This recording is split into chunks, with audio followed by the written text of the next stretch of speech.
So, like you said, I'm a lifelong resident of Camas. My heart is here, I am here, and I'm here to stay. And I'm here to make a difference. This town means a lot to me.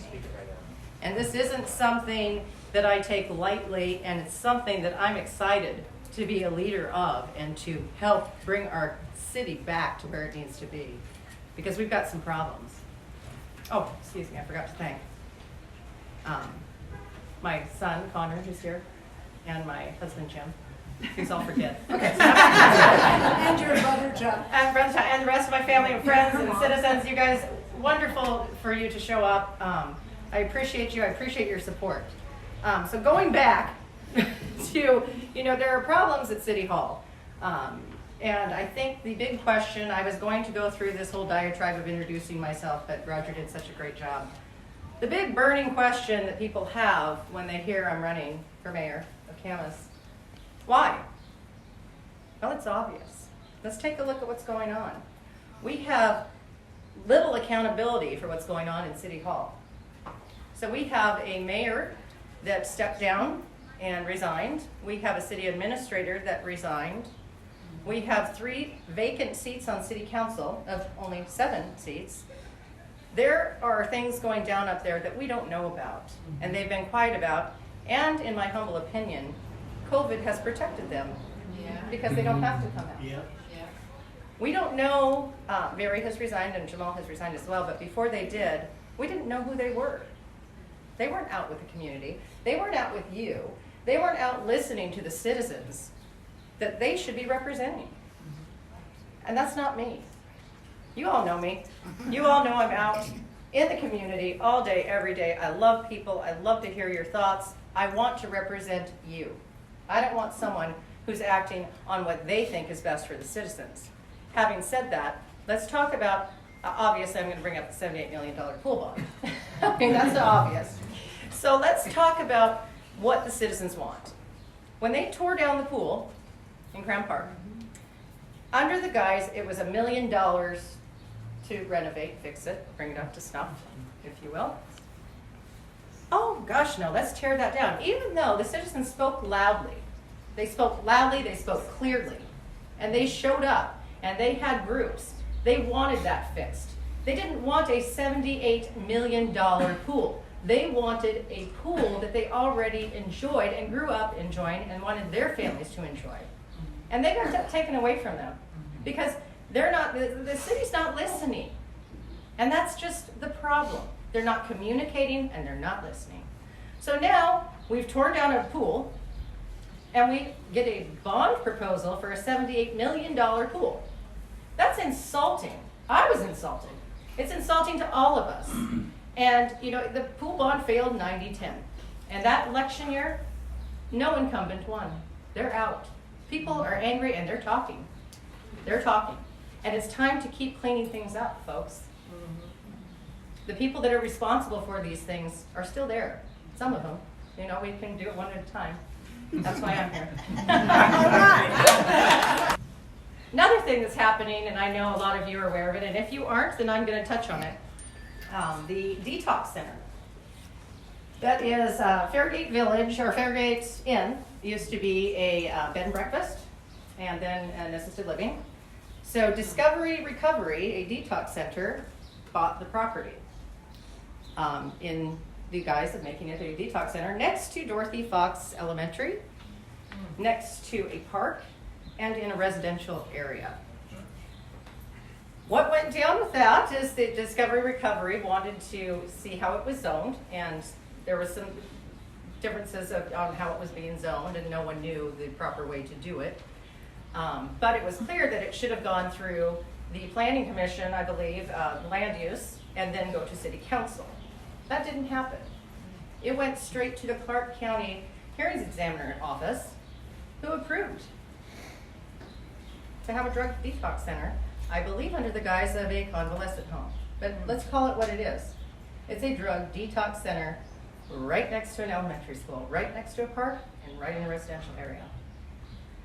The city failed us. And this isn't the first time. And that's why I have friends here. Leslie Llewellyn is here. She's running for city council. Gary Kerman is here. Chairman, we saw what's going on and we know that there needs to be change, and we cannot allow the city to fall down on the job and get a drug detox center there. Fortunately, Leslie Llewellyn's husband is an attorney and is acting pro bono to represent, to file an appeal to stop this from going forward. I, in my heart, feel like this will not go forward. I understand the city might be getting sued over this as well. Things are wrong up there, and no one's talking. And I'm going to say this, I think Ellen Burton is an incredible woman. When she didn't run for city council again, she's our acting mayor, and she's a wonderful, wonderful lady. She's not running for city council again. What's going on? Someone tell us. Or at least come out and talk to us in the street and have a cup of coffee. It's not wrong for officials to be out with the community. No one's going to attack you. We just want to see you. I want to be out there and be seen. And I want to represent you.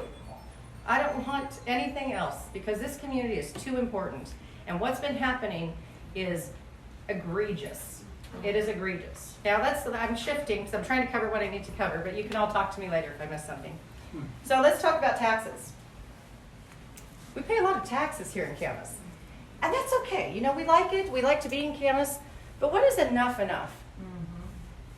My opponent in the past 8 years voted 7 times to increase your taxes, the maximum allowable amount, before they have to go to the voters.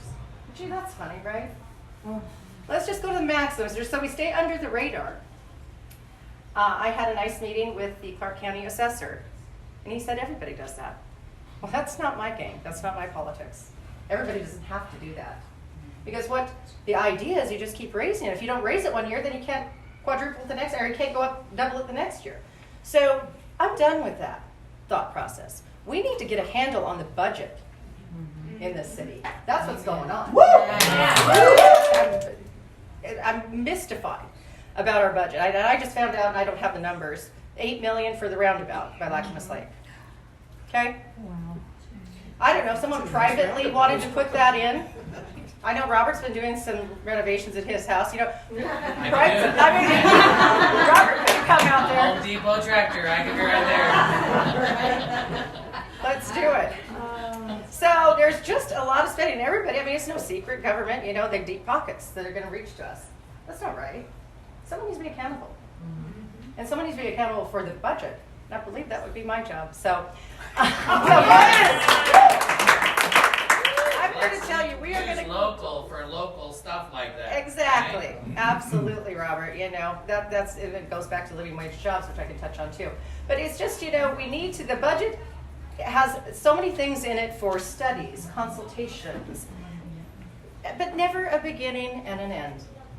You can do studies all you want, do consultations all you want. Where's the beginning and the end? Because it's just wasted money unless something happens as a result of them. Which brings me to the Camas Washougal Fire Department. Yes. So they are, they merged, and now we're hiring a consultant to figure out if it's working or not. How about we talk to our department heads that we already employ, who are extremely smart people. They are amazing people that we have already employed by the city.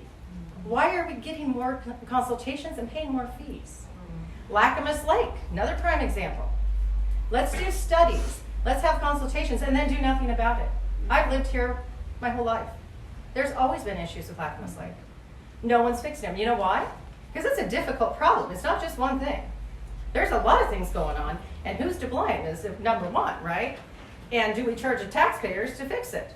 I don't know. But I'll tell you what, someone needs to find out, because I'm tired of not having an end to that. I drive by and see these lovely people out there enjoying the lake, and I'm mortified because they don't even know what they're swimming in. Good for them for getting out. But that we need to keep them safe. We care about our people. We care too much to allow this to continue. And I'm done with it. And I know a lot of people are too. Yeah. So gang, I'm gonna wrap up because I don't want to bore you. And my husband, wherever he is, I was practicing what I was going to say, and whatever I was practicing didn't come out the same today. So that's just how I am. And Jim goes, "If you talk like that, you're gonna bore him." And I'm like, "Yeah." So I'll tell you what. I know this isn't the most exciting speech, but my mother said one of her favorite sayings, which if you know her, she has many of them. One of her favorite sayings is, "Never lose your sense of humor." Well, you know what, you guys? I'm losing my sense of humor because this is not funny. And that is why I probably kept this more serious, and if y'all know me, I'm not all that serious of a person, but I can be. And I am serious now, and I am upset. And I am willing to step up and do something about it.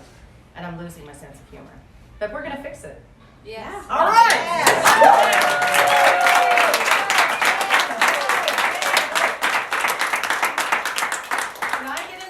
I promise you, I will answer to you. I will work for you. And I will be there with the community. And I will be making changes. And I will be looking at that budget. And I will be making hard decisions. And, forgot to mention, I will also make sure that our firefighters are funded, our police are funded. These people, you call 911 and they come. Not happening on my watch. I'll cut a lot of stuff out of the budget to make sure they're taken care of. So folks, thank you for being here. I appreciate it, and thank you for your enthusiasm. I'm super excited, and I know that I can make a difference, and I know that my friends are supporting me because they know in my heart where I'm at. And I'm with Camas all the time, and I will take care of you when elected. Whoa!